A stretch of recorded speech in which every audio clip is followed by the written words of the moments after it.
नमस्कार दोस्तों, भारत ने एक नए पोर्ट को बनाने की मंजूरी दी है, वाधवान पोर्ट। ये बन के तैयार होगा 2034 तक। यहाँ पर जो वाधवान पोर्ट है, इसकी दूरी होगी मुंबई से 140 किलोमीटर।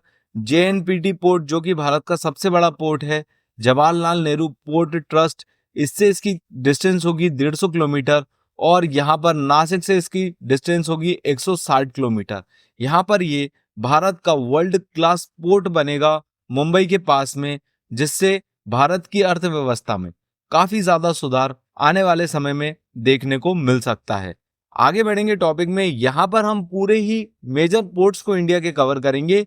दीनदयाल पोर्ट ये कंडला में गुजरात में लोकेटेड है। मुंबई पोर्ट ये महाराष्ट्र में लोकेटेड है। यहाँ पर आपको इनकी जो है लोकेशन देखने को मिलेगी। कंडला में ये है वाडीनार पोर्ट, ये भी गुजरात में लोकेटेड है। यहाँ पर जेएनपीटी पोर्ट जो जवाहरलाल नेहरू पोर्ट ट्रस्ट, ये महाराष्ट्र में लोकेटेड है। मोरमागांव ये आपको गोवा में देखने को मिलेगा। न्यू मैंगलोर पोर्ट ये कर्नाटक में लोकेटेड है। और कोचीन पोर्ट ये आता है केरला में। चेन्नई पोर्ट ये तमिलनाडु में देखने को मिलेगा। इन्नोरे पोर्ट ये भी तमिलनाडु में लोकेटेड है। वीओ चिदम्बरम ये पोर्ट आपको टुटिकोरिन नाम से भी देखने को मिलता है तमिलनाडु में। यहाँ पे इसकी लोकेशन आपको साउदर्न मोस्ट पोर्ट के हिसाब से देखने को मिलेगी। कोचिन पोर्ट केरला का, मैंगलोर पोर्ट ये कर्नाटक का है, ये हम ऑलरेडी कवर कर चुके हैं। मुरमुगांव ये आपको गोवा का देखने को मिलेगा। और उसके आगे जब हम बढ़ते हैं, विशाखापट्टनम पोर्ट ये आंध्र प्रदेश में लोकेटेड है। यहाँ पर यह है विशाखापट्टनम पोर्ट।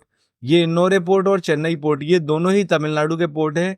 पारादीप पोर्ट ये आपको देखने को मिलेगा उड़ीसा में। हल्दिया पोर्ट और कोलकाता पोर्ट ये दोनों ही आपको वेस्ट बंगाल में देखने को मिलेंगे। यहाँ पर जो पारादीप पोर्ट है ये उड़ीसा में है और कोलकाता पोर्ट ये वेस्ट बंगाल में है।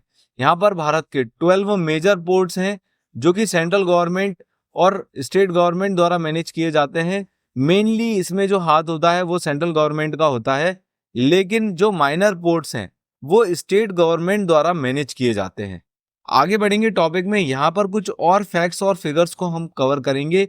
जो भारत का लार्जेस्ट पोर्ट है ये मुंबई पोर्ट आपको महाराष्ट्र का देखने को मिलेगा। जो ओल्डेस्ट पोर्ट है ये है श्यामा प्रसाद मुखर्जी पोर्ट ट्रस्ट, ये कोलकाता का आपको देखने को मिलेगा।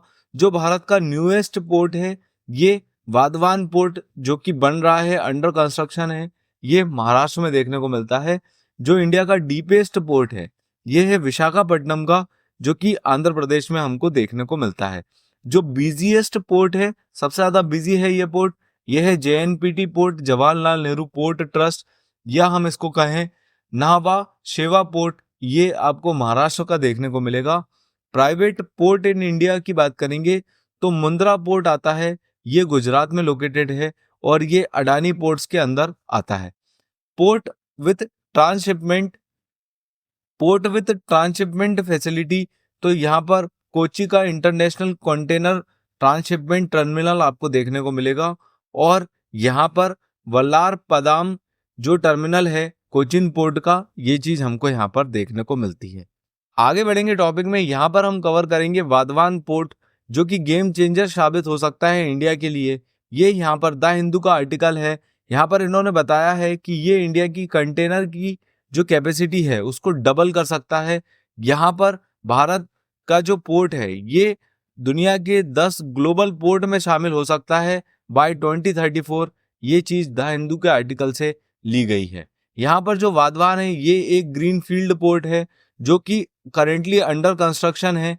यहाँ पर धनाऊ ये महाराष्ट्र में लोकेटेड है और ये इंडिया के कंटेनर कैपेसिटी को ट्रेड में डबल करने की क्षमता रखता है और ये कंप्लीट होगा 2034 तक। यहाँ पर जो प्रोजेक्ट है इसकी जो टोटल इन्वेस्टमेंट है वो 76,000 करोड़ आपको देखने को मिलेगी।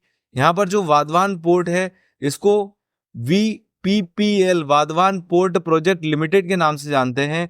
ये एक जॉइंट वेंचर है जवाहरलाल नेहरू पोर्ट अथॉरिटी और महाराष्ट्र सरकार का। यहाँ पर इसमें योगदान है इसको बनाने में। यहाँ पर राइट साइड में आपको इसकी इमेज देखने को मिलेगी। ये है इसकी लोकेशन, हम कवर कर चुके हैं। मुंबई से इसकी दूरी कितनी होगी, नासिक से इसकी दूरी कितनी होगी, और ओवरऑल ये अरेबियन सी में एक नए पोर्ट के हिसाब से विकसित होते हुए देखने को मिलता है, जो कि आने वाले समय में भारत की कंटेनर कैपेसिटी को डबल करने की क्षमता रखता है।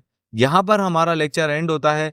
अगर आपको हमारा कंटेंट पसंद आता है तो आप इसको लाइक कर सकते हैं, अपने फ्रेंड्स के साथ इसको शेयर करना ना भूलें, हमें सब्सक्राइब करना ना भूलें। Thanks for watching, please subscribe to this channel. Thank you.